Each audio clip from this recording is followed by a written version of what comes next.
Hello dear students, today we are going to start with the most important topic of accounts, that is classification of accounts and the golden rules of accounts.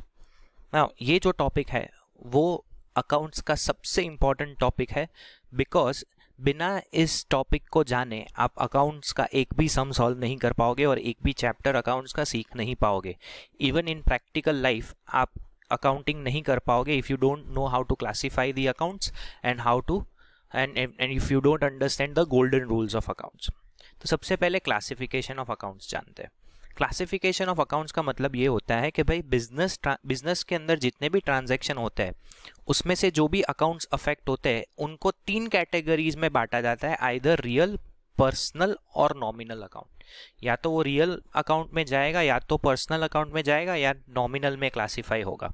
ये classification इसलिए important है because ये classification करने के बाद ही पता चलेगा कि कौन से अकाउंट को डेबिट करना है और कौन से अकाउंट को क्रेडिट करना है. बिना क्लासिफिकेशन के आप डेबिट क्रेडिट नहीं कर पाओगे.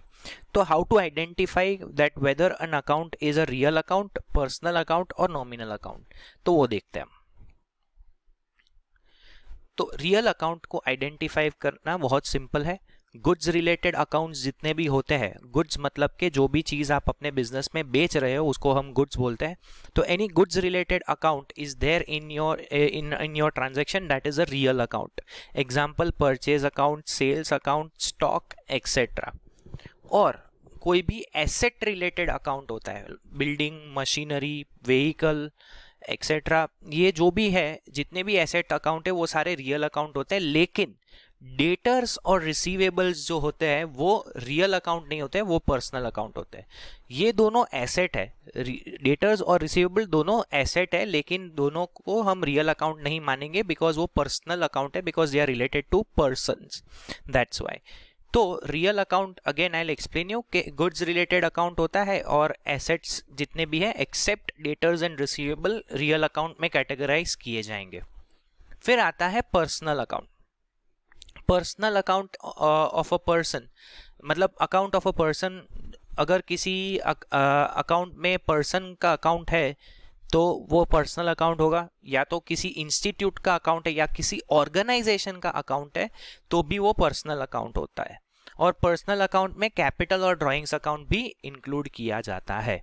मतलब कि अगर किसी के नाम का अकाउंट हो, Rajesh account, Suresh account, Mahesh account, तो that is a personal account. किसी ऑर्गेनाइजेशन का नाम है, for example Lancers army school या गजेरा इंटरनेशनल स्कूल या गोरधानी स्कूल, ये सब एक इंस्टीट्यूशन या ऑर्गेनाइजेशन का नाम है, तो वो भी पर्सनल अकाउंट ही माना जाएगा बिकॉज बिजनेस के अंदर ये इंस्टीट्यूशंस या ऑर्गेनाइजेशंस को एक पर्सन माना गया है, इसलिए.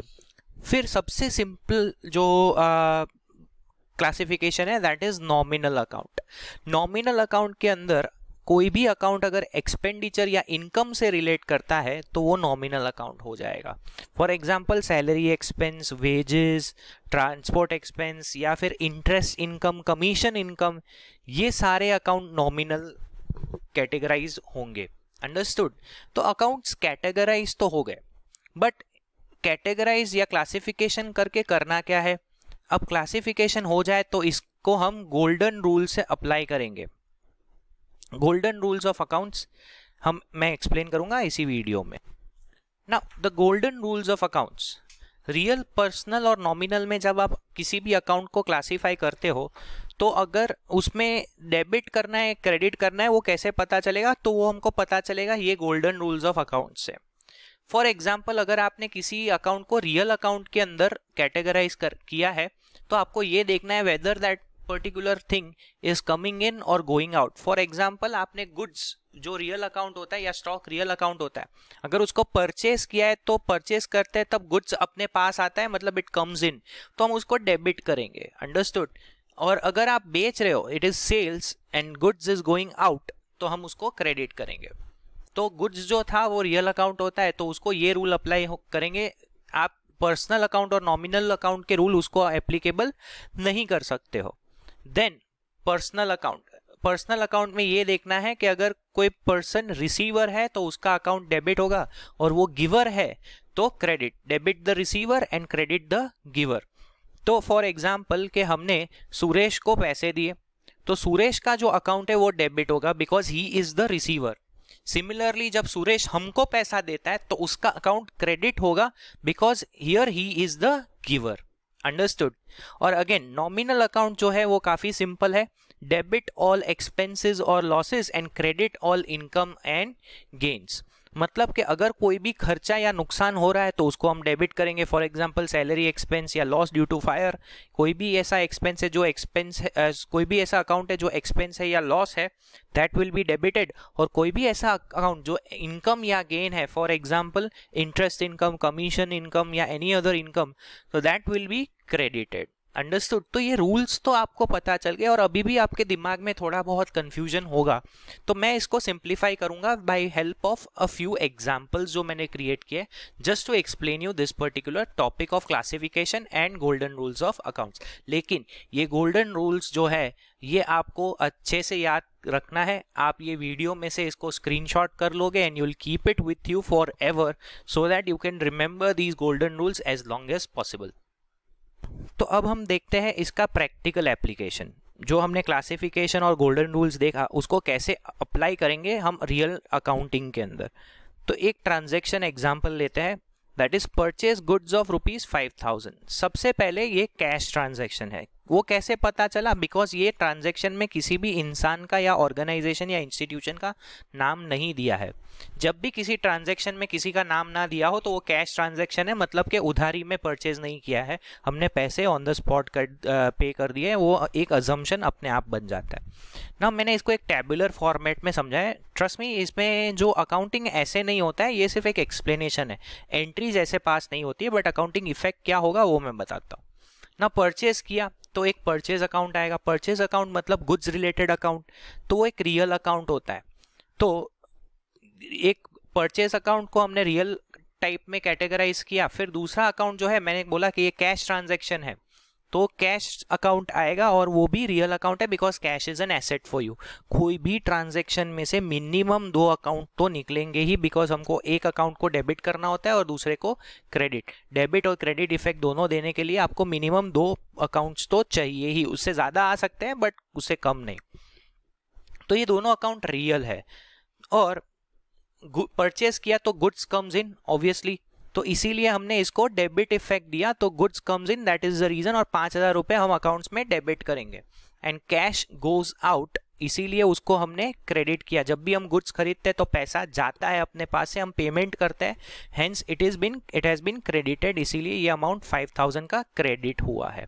Understood. So this was the first example. हम दूसरा एग्जांपल आगे देखते हैं। Purchase goods of 7000 from Ramesh.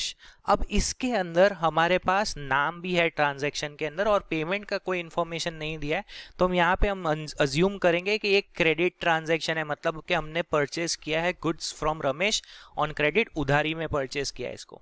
तो अगेन परचेज अकाउंट तो आएगा ही बिकॉज गुड्स परचेज किया है और वो रियल अकाउंट ही होता है, और वो डेबिट ही होगा because goods comes in, goods खरीदा तो है भले ही पैसे नहीं दिए। बट यहाँ पे कैश अकाउंट नहीं आएगा बिकॉज हमने पैसा नहीं दिया है। तो यहाँ पे रमेश का अकाउंट आएगा which is a personal account. Person का नाम आया, पर्सनल अकाउंट, एंड रमेश ने हमको गुड्स दिए थे, अभी उधारी पे दिए, इसीलिए रमेश इज द गिवर, तो उसका अकाउंट क्रेडिट हो जाएगा और हम 7000 रुपीज को क्रेडिट करेंगे हमारे बुक्स ऑफ अकाउंट्स में। अंडरस्टूड। काफी सिंपल है। आप अगर इसको अच्छे से प्रैक्टिस करोगे, समझोगे 2-3 बार, तो आराम से आपको समझ आ जाएगा। Now the next example, salary of 12,000 paid. Now salary पे किया तो यहाँ पे 2 अकाउंट निकलेंगे, एक सैलरी और एक cash.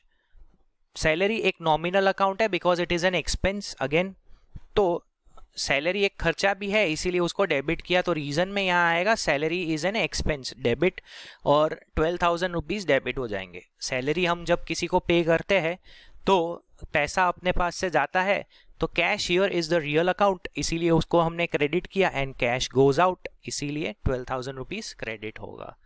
So that was it for this particular video, जिसमें मैंने आपको अकाउंट्स का एक बहुत ही बेसिक लेकिन इंपॉर्टेंट टॉपिक समझाया है। अगर आप ये टॉपिक 2-3 बार रिपीट करके समझ जाओगे तो आपके लिए आने वाले चैप्टर्स बहुत ईजी हो जाएंगे। Thank you so much.